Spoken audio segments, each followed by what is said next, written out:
અમદાવાદના શહેરીજનો માટે મ્યુનિસિપલ કોર્પોરેશનના ટેક્સ વિભાગ દ્વારા વ્યાજ માફી યોજના જાહેર કરવામાં આવી છે। જાન્યુઆરી 2024થી માર્ચ 2026 સુધી એમ 3 મહિના આ વ્યાજ માફીની સ્કીમ લાગુ પડશે। જૂની ફોર્મ્યુલાના રહેણાંક અને કોમર્શિયલ મિલકત ધારકો માટે 100% વ્યાજ માફી આપવામાં આવી છે, જ્યારે નવી ફોર્મ્યુલા મુજબ રહેણાંક પ્રોપર્ટી ધારકોને 85% અને કોમર્શિયલ પ્રોપર્ટી ધારકોને 65% વ્યાજ માફી આપવામાં આવી છે।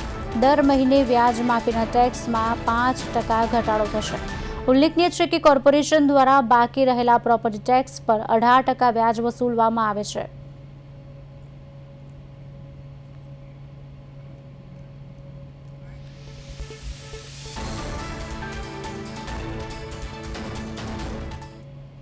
આજરોજ આ મહાનગરના નગરજનોને રાહત આપતો નિર્ણય આપણે સૌ જ્યારે આખો દેશ સરદાર સાહેબની 150મી જન્મ જયંતિ ઉજવતો હોય અને 25મી તારીખે પૂર્વ પ્રધાનમંત્રી અટલ બિહારી વાજપેયીજીનો જન્મ દિવસ આવતો અને આપણે સુશાસન દિવસ તરીકે ઉજવતા હોય ત્યારે આ બે મહાન વિભૂતિઓને દેશના સપૂતોને સમર્પિત આ વ્યાજ માફીની યોજના છે।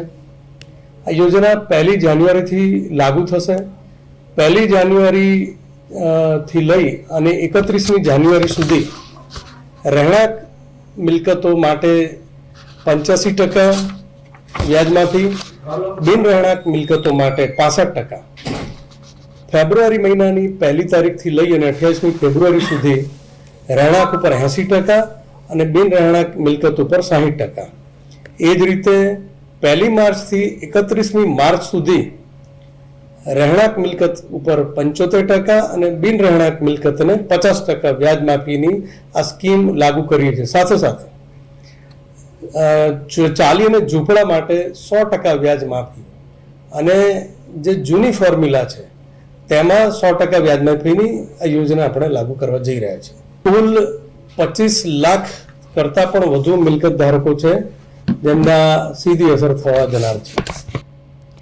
આજ અંગે વધુ વિગત આપશે સંવાદદાતા મૈત્રી વ્યાસ ફોન લાઈન પર જોડાયા છે। મૈત્રી, શું વધુ વિગતો પ્રાપ્ત થઈ રહી છે? બાકી પ્રોપર્ટી ટેક્સ ઉપર એએમસી યોજના લાગુ કરવા જઈ રહી છે।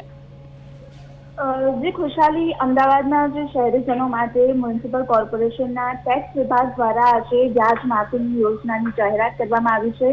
જાન્યુઆરી 2026થી માર્ચ 2026 સુધી એટલે કે એમ કુલ 3 મહિના માટે આ વ્યાજ માફીની સ્કીમ લાગુ કરવામાં આવશે અને જૂની ફોર્મ્યુલાના રહેણાંક અને કોમર્શિયલ મિલકત ધારકો માટે 100%ની વ્યાજ માફીની જાહેરાત કરાઈ છે, જ્યારે નવી ફોર્મ્યુલા છે તેના મુજબ રહેણાંક પ્રોપર્ટી ધારકોને 85%, કોમર્શિયલ પ્રોપર્ટી ધારકો છે તેમને 65% અને સાથે જ દર મહિને આ વ્યાજ માફીના ટેક્સમાં 5% જેટલો ઘટાડો પણ કરવામાં આવ્યો છે અને સાથે જ કોર્પોરેશન દ્વારા બાકી રહેલા જે પ્રોપર્ટી ટેક્સ છે તેમાં 18% સુધી વ્યાજ વસૂલવામાં આવે છે।